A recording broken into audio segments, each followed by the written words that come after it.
ha comenzado finalmente en el Supremo Tribunal Federal de Brasil. Después de 8 años, el juicio contra los autores intelectuales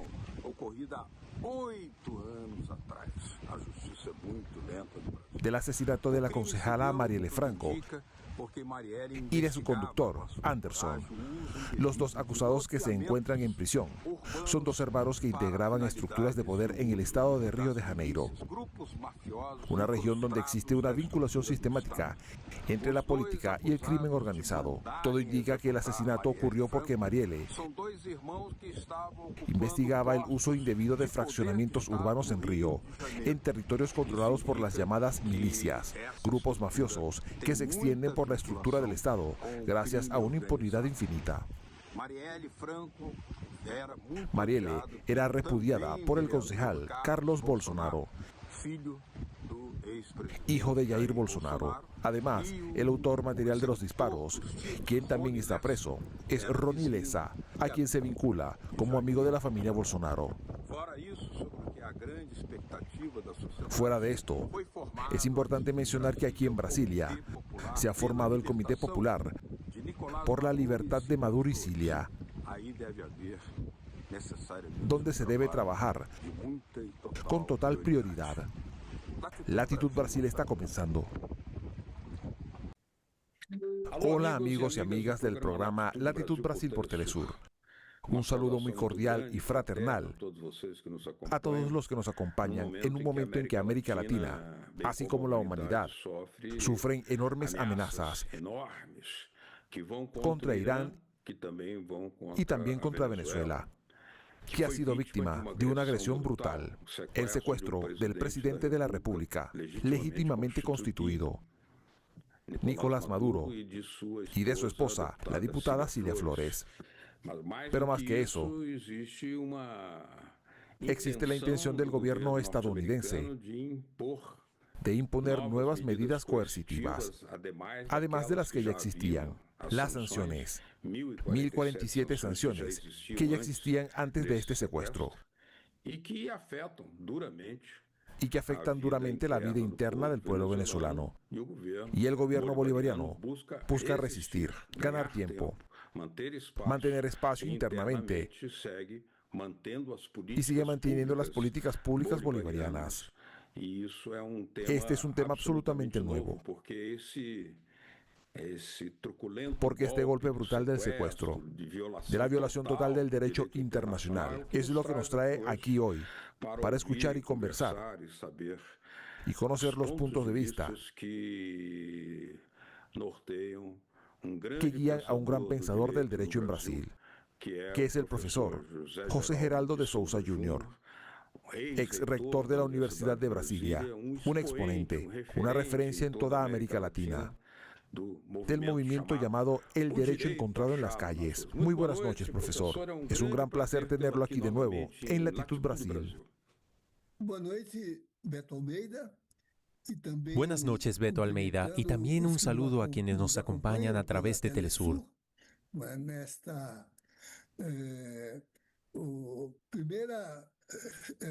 En este primer día después del carnaval aquí en Brasil, que es muy movilizador, no sé si en otros lugares hay carnaval en todo el mundo, pero como en Brasil no hay.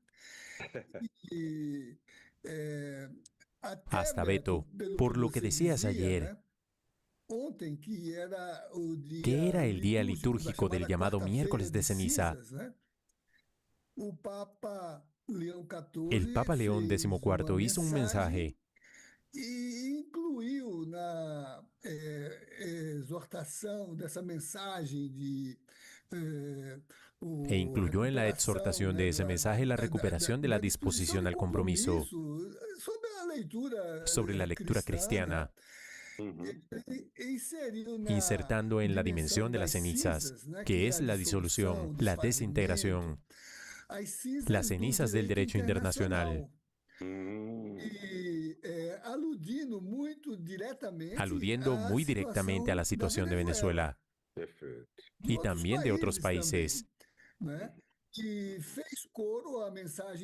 y se hizo eco de su mensaje al cuerpo diplomático acreditado en la Santa Sede en enero, en la que una vez más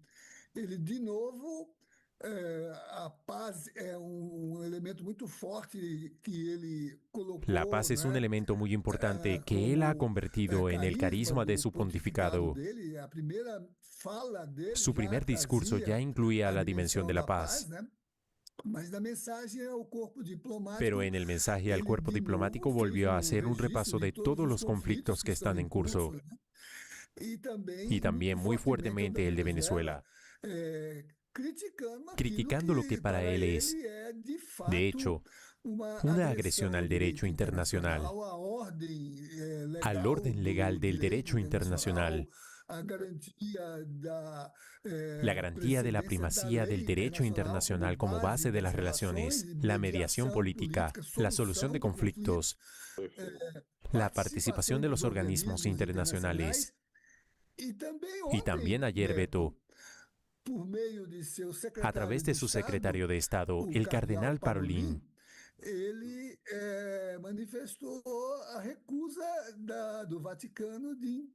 manifestó la negativa del Vaticano a integrar el llamado Consejo de Paz,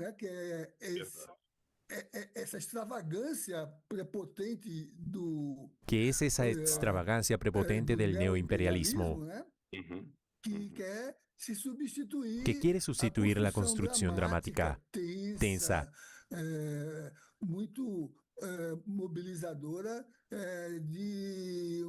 y muy movilizadora de una mediación global para esos conflictos que han sido, con sus problemas, la ONU. Pero no es un lugar, aunque las potencias tengan veto,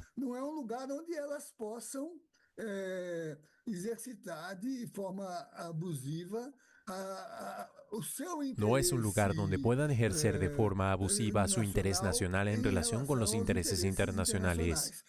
Es un argumento incluso importante. ¿Estarás de acuerdo en que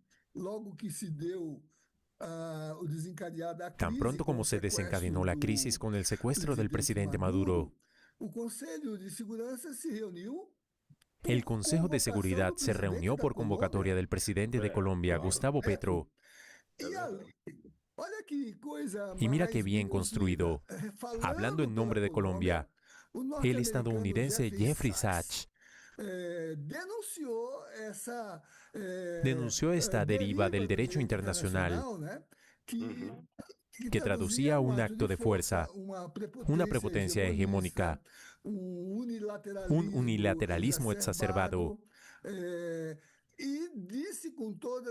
Y dijo claramente que el inicio de todo ello había sido el secuestro, no la captura, que es un abuso de la legalidad, pero el secuestro,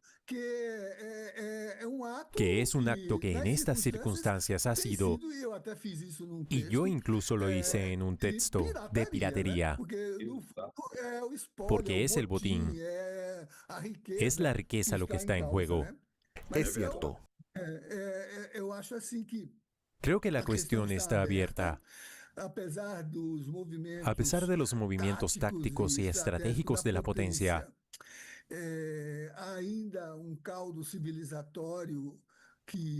todavía existe un caldo civilizatorio que no ha agotado totalmente las posibilidades de una construcción, incluso simbólico, que pueda servir de freno a este neocolonialismo, que es un neocolonialismo de expoliación.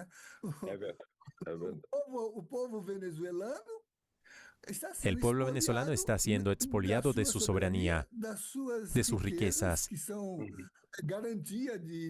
que son garantía del desarrollo del pueblo, y que son desplazadas para uso y disfrute de los millonarios que se benefician de este proceso.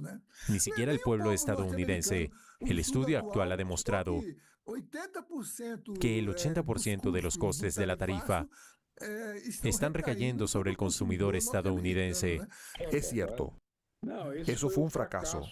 El propio Trump ya había revisado parcialmente esas políticas porque son ineficaces, pero está adoptando medidas brutales y estas tienen que ser necesariamente violadoras del derecho internacional. Y ahí es donde le pido una caracterización, profesor. Porque eso indica el presagio de una era de retorno a la barbarie. ¿Qué le sucederá a la humanidad si ya no hay ley? Exactamente. De hecho, ese fue el discurso del primer ministro canadiense en Davos, con cierta, no sé si ingenuidad, pero con una autoconfesión de que, aunque fuera un poco simulado, había reglas, había confiabilidad. Y ahora, con esta práctica que siempre equivale al viejo modelo de la piratería, si pensamos, por ejemplo, en el texto de San Agustín en la Ciudad de Dios, en el que en el enfrentamiento entre Alejandro y el pirata dice así: yo saqueo con mi barquito y soy un ladrón, tú saqueas con tu flota y eres un emperador. Ahora bien, profesor, el Vaticano ya ha rechazado, el Papa ha rechazado el Consejo de Paz, ese supuesto Consejo de Paz, que es una extravagante invención de Trump, con el fin de vaciar la ONU, porque, para bien o mal, con sus fracasos, con sus limitaciones, es un instrumento que la humanidad ha sabido construir hasta ahora. Si no funciona mejor, es precisamente por culpa de determinadas superpotencias capitalistas que no quieren una ley que permita que el mundo global, que el sur global, pueda tener más protagonismo. Pero, ¿cómo podemos, digamos, reivindicar el retorno a algún tipo mínimo de convivencia, una convivencia basada en la ley, para la relación entre los países y los pueblos? Eso es lo que, en cierto modo, se está perfilando como una reacción más tímida, más, en cierto modo, subordinada, pero aún así crítica. Por ejemplo, Italia también se ha negado a participar, y es una alianza fuerte, incluso ideológica. Si tenemos en cuenta la dirección actual, que es muy de derechas, pero para no entrar en un enfrentamiento definitivo, dice que, como mucho, participará como observador.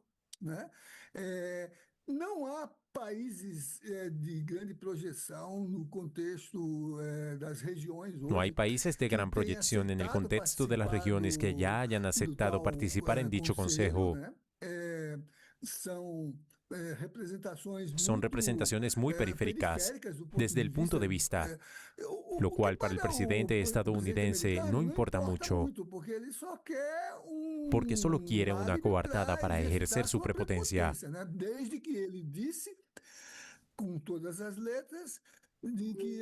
Ya que ha dicho claramente que no tiene ningún interés en aplicar el derecho internacional, porque la regla,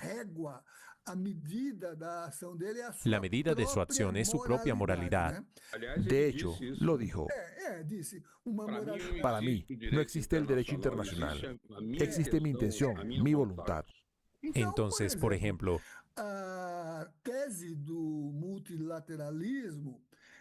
la tesis del multilateralismo está muy activa y sobre todo en parte se debe a nuestro presidente, el presidente Lula, quien en la 80ª Asamblea de las Naciones Unidas destacó vivamente la importancia de un mundo multilateralizado para las negociaciones fiables, para un juego en el que todos ganan.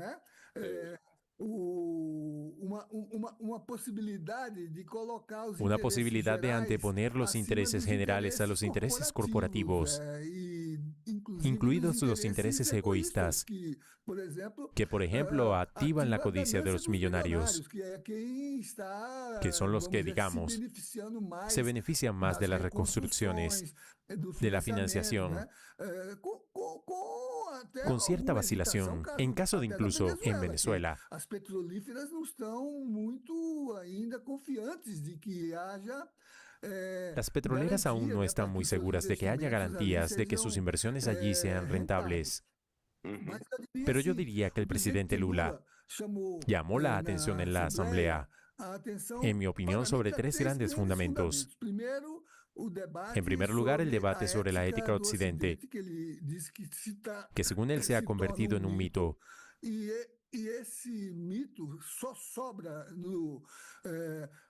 ese mito solo queda en la criminal destrucción de Gaza, si solo queda en el genocidio que se cometió allí en Gaza, fruto de una guerra colonial, neocolonial. Si solo queda en el menosprecio de las soberanías, como en el caso de Venezuela, que él menciona expresamente. Y tampoco olvidemos a Cuba, que está en la línea de ataque. Vamos a hacer una pequeña pausa en el programa Latitud Brasil y luego volveremos con el profesor José Geraldo Souza Jr., ex rector de la Universidad de Brasilia y coordinador en Brasil de ese movimiento muy conocido en América Latina llamado El Derecho Encontrado en las Calles. Volveremos enseguida con Latitud Brasil.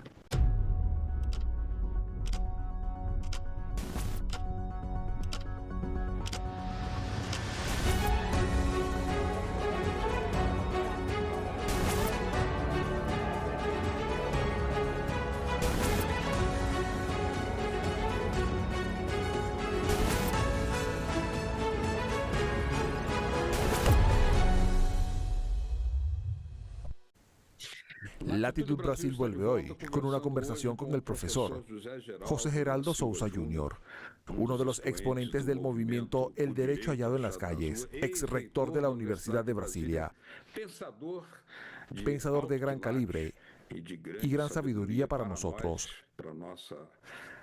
para nuestra suerte aquí en Brasil, sobre el derecho a una visión, a una perspectiva directamente civilizadora. Pero, profesor, hoy tenemos a Irán amenazada, a Venezuela amenazada, porque no basta con el secuestro. El bloqueo naval continúa contra Venezuela y a Cuba amenazada. Lo que significa que tal vez el mensaje sea que cualquier país puede ser amenazado. ¿Es eso lo que usted también ve? Es cierto, porque incluyó a Dinamarca con Groenlandia, ¿no?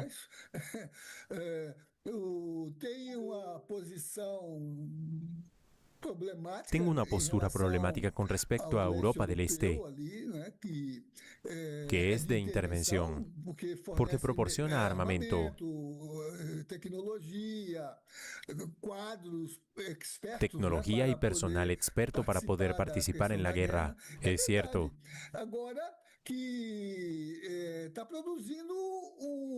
Ahora está generando un coste que desconocemos. Por ejemplo, un coste financiero inmediato.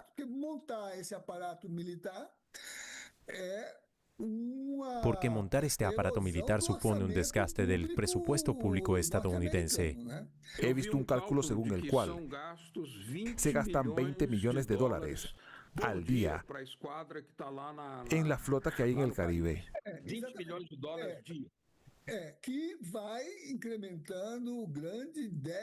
Lo que aumenta el gran déficit que hoy en día tiene Estados Unidos como rehén, por ejemplo, de este nuevo modelo de sistema.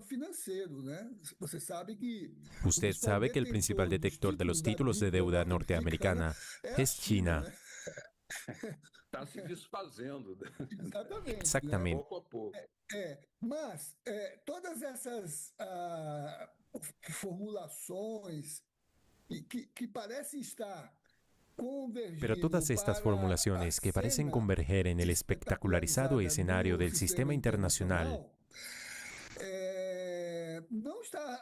no nos dicen exactamente lo que ocurre en el territorio estadounidense desde el punto de vista de la gestión de la economía, el bienestar de la población, la inflación,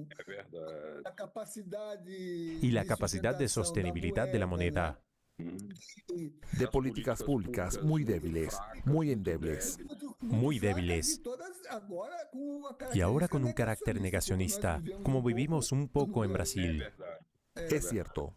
Imagínate gastar 20 millones de dólares al día en la movilización del bloqueo naval, cuando Estados Unidos, la mitad de la población, no tiene seguridad social. E agora, a exclusão é alarmante do ponto de vista. Y ahora la exclusión es alarmante desde el punto de vista de la pauperización. O povo de rua, La gente en la calle, desalojados.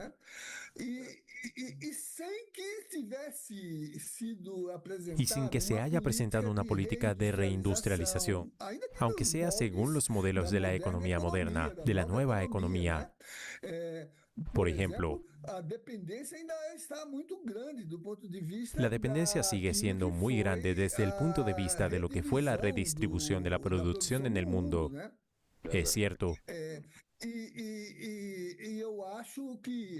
Y creo que estas cuestiones ya han comenzado. Por ejemplo, esta semana hay elecciones intermedias.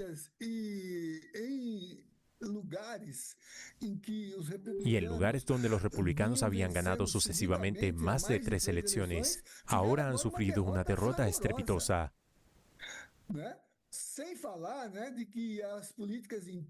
Por no hablar de que las políticas internas de seguridad y trabajo están desmodernizando lo que es un valor histórico de los estadounidenses, que es su principio de comunidad, su principio de vecindad, de cooperación, que não distingue mais etnicamente que ya no distingue étnicamente al ospio, al blanco, al anglosajón y al protestante, porque está afectando lentamente a los ciudadanos y ciudadanas estadounidenses.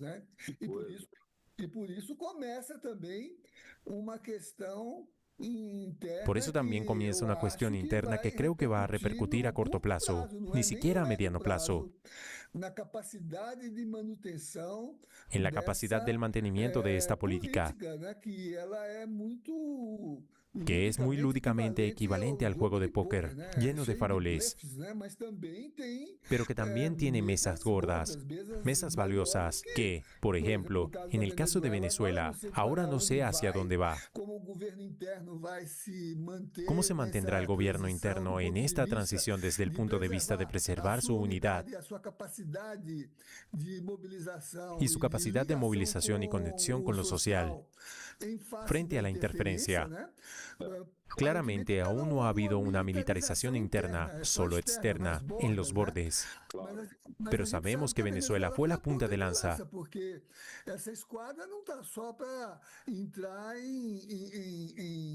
Porque esa flota no solo está ahí para entrar en la costa venezolana, sino que se adentrará en el interior, hacia las empresas del continente. Es una amenaza generalizada. Es un momento difícil, pero es un momento que creo que está agudizando un reajuste hacia la recuperación de la tesis del multilateralismo.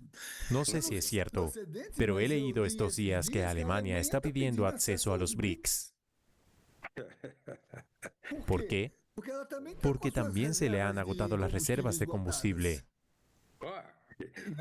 Han cometido un suicidio económico. O vasallaje a Estados Unidos. Entonces, ellos necesitan nuevos compañeros, ¿no es así? El acuerdo entre Mercosur y la Comunidad Europea es un importante reestablecimiento multilateral que logró vencer al chauvinismo francés. Porque los agricultores belgas y franceses, que son un pueblo de agricultores, temen mucho de esta forma de gestión de la producción, pero el gobierno se dio cuenta, quien hace eso no sobrevive. Profesor José Geraldo, lamento mucho que se nos haya acabado el tiempo, pero siempre es un placer. Las puertas están siempre abiertas para su lucidez y contamos con usted. en próximos programas. Muchas gracias por su presencia. Solo para informar que aquí en Brasilia hemos creado un comité de defensa y apoyo al presidente Maduro y a la diputada Cilia Flores. Yo incluso me he integrado. Ya hemos realizado varios eventos. Exactamente. Estamos produciendo textos y valorando mucho la altivez de ambos, que en ningún momento se rindieron a esa lógica de simular. Son prisioneros de guerra. Es cierto. Sigue siendo titular del poder y en condiciones de reivindicar el reconocimiento de los derechos. Eso es muy importante. Mucho valor. Y lo dijo desde las entrañas del monstruo. Exactamente, y con sus abogados. Es cierto. Profesor José Geraldo, ha sido un gran placer. Muchas gracias por su participación en Latitud Brasil. Hasta la próxima oportunidad. Vamos a resistir y vencer a esta nueva etapa colonial. Exactamente. A ustedes que nos acompañaron, muchas gracias por su atención. La semana que viene volveremos con un nuevo programa de Latitud Brasil. Muchas gracias.